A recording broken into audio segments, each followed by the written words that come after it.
Good evening, everyone, and welcome back to my 6-part video series, which is all about business financial literacy for the independent stylist. In week 1, we talked about picking the right business structure, why it's important to pick the right business structure, and what you need to understand and know before you choose a particular business structure. In part 2, we talked about setting up an accounting system and why it's important for you to set up an accounting system even if you are an independent stylist and you think that just because you're an independent stylist that you might not need one. Well, we talked about the importance of even independent stylists setting up or having a bookkeeping system. In part 3, we're going to be talking about cash flow management and why it's important to make sure that you manage your cash flow. Now, before we start talking about cash flow management, I first want to explain what the difference is between cash flow and net income. Because people do ask me sometimes, well, what's the difference between net income and cash flow? Or they'll say something like, I looked at my cash flow statement and looked at my income statement, my profit and loss statement, and the numbers didn't match, and I don't understand why. Well, the reason is because when you're looking at your profit and loss statement or your income statement, you're looking at all the money that came in that is connected with the operations of your business. And of course, all the money that went out that is also connected to the operations of your business. Whereas when you're looking at a cash flow statement, you're looking at all the money that came in from not only operations, but other inflows of cash. For example, you may have taken a loan out. For those of you that got the payroll protection paycheck loan, you would see that information in addition to seeing it on your balance sheet as a liability. You'll also see it on your cash flow statement as an inflow of cash. Or if you sold an equipment, let's say, for example, you decided to sell your salon equipment and purchase new equipment. Well, the money that you received from the sale of the equipment is going to show up on your cash flow statement. In addition to that, all the money that you received based upon the operations of your business is also going to show up on your cash flow statement. So really your cash flow statement shows you all the money that came in, all the cash that came in, and then all the cash that went out. So part of the cash that goes out would be your expenses from operations. It would be you paying back, let's say you have a loan and you're paying back that loan, that's a cash outflow. Or if you purchase brand new equipment for the salon, which is considered investing, you will also see a cash outflow from investing. So that's the difference between the cash flow statement and the profit and loss statement. One only shows operations of the business, which is the profit and loss statement, and one shows all the cash that came into the business and all the cash that left the business, and that's your cash flow statement. Okay, so now we have a better understanding of what a cash flow statement is. It's important to now manage that cash. So no matter how small you are as a business, or no matter how large you are as a business, or once again, even if you are an independent stylist, it's very, very important that you manage your cash flow, because if you don't have enough cash in the kitty, so they say, then your business might not make it. Even if the income that's coming into the business is on the positive side, that doesn't necessarily mean that it will sustain your business. Okay, you have to have enough cash, enough liquid cash, to make sure that your business is going to survive the next month. Or you need liquid cash if you're trying to expand your business. You need liquid cash if you're trying to purchase equipment for your business. You need liquid cash if you're trying to advertise. Okay, so you always want to make sure you have enough cash within the business so that way you can do things for the business that will create growth. Okay, so now that we've talked about that, let me show you an example of a cash flow statement and how you can use this particular statement to analyze what's going on in your business cash-wise. Okay, so here is an example of a cash flow management plan. Now, I'm not going to go too deep into how this plan works. However, I do want to touch on some of the high notes just to give you an idea of how you can use this type of spreadsheet to help you manage your cash. And just as an FYI, in order for you to be able to even build a cash flow management plan, all of the data that you need for your calculations are going to be part of your profit and loss statements, part of your financial statements as a whole. So if you are not maintaining your books, you're not keeping an accounting system or a bookkeeping system, you're not going to be able to have any of the data that you see here. Okay, so that's why, once again, it's important for you to maintain a bookkeeping and an accounting system. That way you can use that information to create other reports that will help you make certain decisions within your business. So what you're going to see is you're going to see all of the cash that came into the business.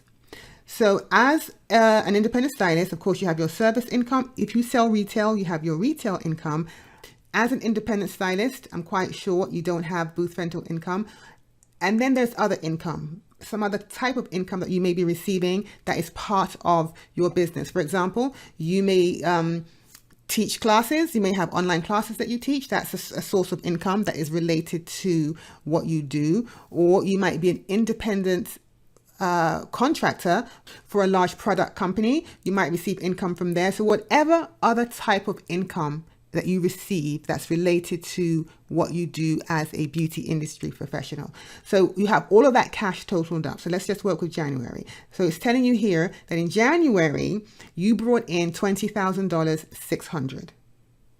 Then it's telling you that the cost of services and retail sales, what did it cost you to sell your services? Also, what did it cost you for the retail that you sold? Now, the only way that you can come up with a lot of the numbers on this cash flow management plan is if you already maintain an accounting or a bookkeeping system, because a lot of these numbers, well, not a lot, all of these numbers pretty much are going to come from your bookkeeping system. So that will be your profit and loss statement and possibly your balance sheet, if that will apply to you.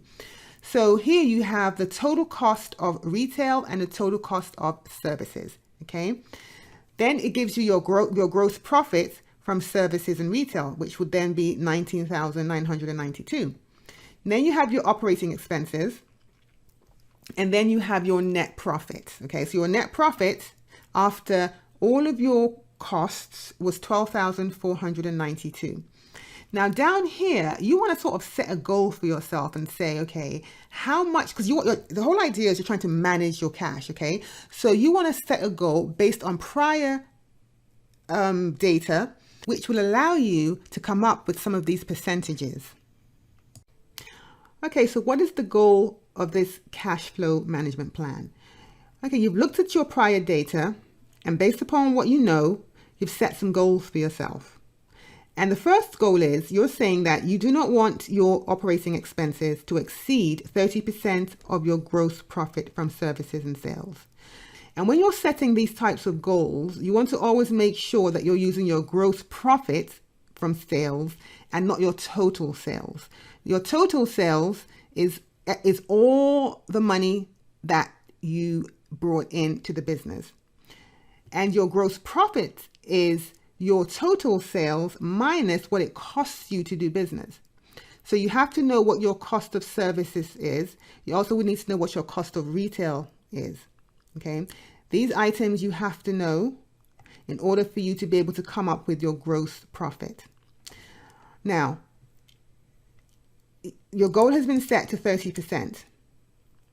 So with this cash flow management plan, I've created a column, or rather a row, for each month that would help you manage your operating expenses. As you can see, if you go over the 30%, whatever your goal is, you're going to get a warning sign in red. Everything else, as you can see, is below the 30% goal. And January is above the 30% goal. So let's just go ahead and take February above and see what happens. So for February, if we take that above the goal, you can see that it also turns red. So it warns you that you are above your goal for operating expenses, and you need to stop what you're doing, go back, look at your financial statements, look at your expenses, and see what needs to change or see what happened. Because sometimes you may have had spent money on something that you absolutely needed, but it's not necessarily a monthly thing. It could have been a one-time thing. But that's the whole idea of managing your cash flow. You want to catch things when they happen so you can go back and analyze to make sure that it's not something that needs to be corrected right away. Now you also have down here, you have some other goals for yourself. So how much should I set aside each month for taxes, estimated taxes, business savings, and your owner's pay? So you have to determine what that percentage is. That percentage is going to be, once again, it's going to be based upon prior data, either prior month data or a prior year's data. Okay, now all of these percentages are based upon the gross profit from services and retail. Okay, so after you have determined all of that, now the question is, what is my cash surplus or my cash deficit? So what this is asking me is, how much cash do I have left over after I pay my operating expenses, take out money for my taxes, take out business savings, and pay myself? What am I left with? But in this case, for the month of January, you can see that after doing all of that, you're left in the red. So you have a loss. Same thing in February. Of course, you have a loss because we increased the operating expenses from 2,000 to 15,200. So let's bring it back down to 2,000. Then you can see that in the month of February, you had a profit of almost $4,000. Okay. Now, other cash flows, cash inflow from other sources. In this case, if you have a loan, you want to plug it in here. If you contributed money to the business, let's say you didn't have enough money in your operating account to pay your bills for that month, you may decide to contribute money into your business. So you're going to include that here. And then any other type of money that comes into the business. So your total cash inflow from other sources is $24,000. So this means that the business received $24,000 from something other than operations. Okay. And here is the cash outflow. The cash outflow would be your loan repayments. So you have a loan for $19,000 and you repaid that loan in January, or not all of it, but you repaid the principal for $298. So that's the cash outflow. Then you have other repayments here. So you can plug in whatever you want here. And then this gives you your total outflow for the month. So how much cash did your business bring in the month of January? After you have plugged in all of this information, it's telling you that in the month of January, your business brought in $36,492. That's what you brought in. So you have an analysis tab that analyzes all of the data, all of the information, but we're not going to get into that. That's just too much. But it pulls information from the forecast sheet to the analyze sheet and analyzes that data for you so you can make intelligent decisions. And then here is the cash flow. So the cash flow, this is the cash flow forecast. And what this does is you start out in January with an opening balance. So let's say in January, you have $10,000 in the bank. You're going to plug $10,000 here. If you have $0 in the bank, of course, you're going to plug zero. Let's say it's a brand new business. Okay. But in this case, we'll keep it at 10,000. And then how much cash came into your business? So this is just a snapshot of everything on the forecast tab and on the analysis tab. You had $36,492 come into the business, and that's right here where you see that on the forecast tab. So it pulls it over to the cash flow tab. So when you add the 10,000 plus the 36 minus everything that went out, costs of goods sold, which includes the costs of services and cost of retail, your operating expenses. Operating expenses, of course, is everything all the expenses that you paid for your business. Taxes is what you took out, or rather what you saved for your estimated taxes. Your savings is how much you saved that month. Owner's draw is how much you paid yourself. And your other use of cash is whatever you paid other than expenses. In this case, you paid on the principal of your loan.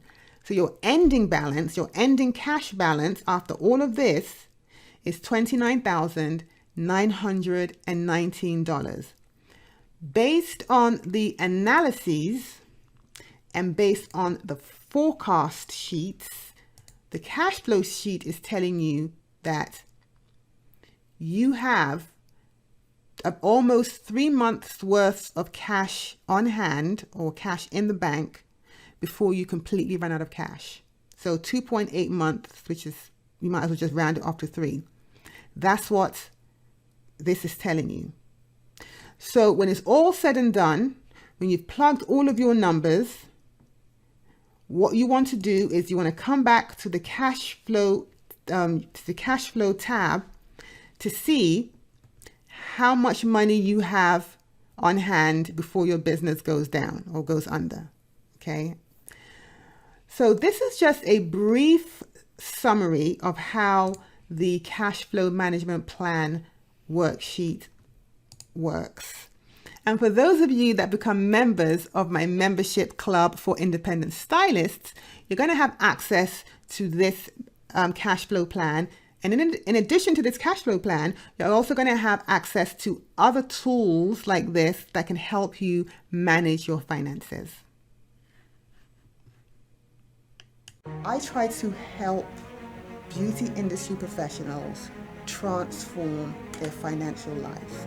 And not just transforming their financial life from a business perspective, but also transforming their financial life from a personal perspective. Because at the end of the day, you know, what we do for a living is what helps us elevate our personal lives, right? It helps us to save for retirement. It helps us to purchase vehicles. It helps us to purchase homes. It just helps us to go on vacation. Everything that we do in our business lives helps better our personal lives.